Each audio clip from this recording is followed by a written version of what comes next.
Bonjour à tous. Les craintes des syndicats pour la survie du site BorgWarner à Blois, l'ex-Delphi. Ce fabricant d'injecteurs diesel pourrait disparaître en 2025.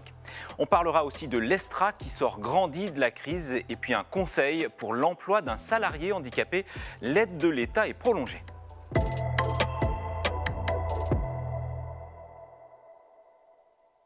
On débute dans le Loir-et-Cher où l'usine d'injecteurs BorgWarner à Blois est menacée.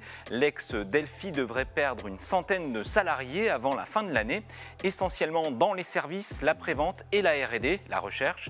Ensuite, les syndicats craignent un grand plan social en 2023, puis l'arrêt de l'activité totale en 2025. Ce site emploie plus d'1 millier de personnes. La crise du Covid-19 a accéléré la chute des motorisations diesel dans l'automobile et donc le recours aux injecteurs conçu et fabriqué ici. L'équipementier américain BorgWarner fermera son autre usine à Tulle, en Corrèze, l'an prochain.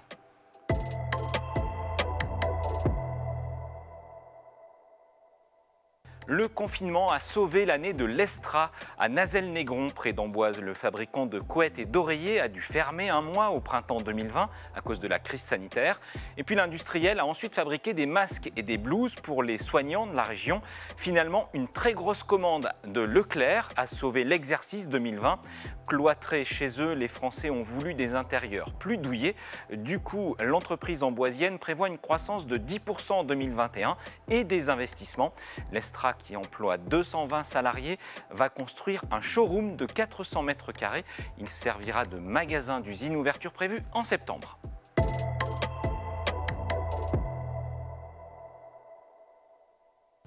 Enfin, le gouvernement vient de repousser à fin décembre l'aide à l'embauche d'un salarié handicapé, une subvention qui peut atteindre 4 000 €. Cela concerne les entreprises et les associations. En revanche, les particuliers employeurs et les services publics n'y ont pas droit. Le salarié doit bénéficier d'un CDD au minimum de 3 mois. Pour plus de détails, direction le portail Plan de relance de Bercy, le ministère de l'économie, ou bien direction le site du ministère du Travail. À bientôt.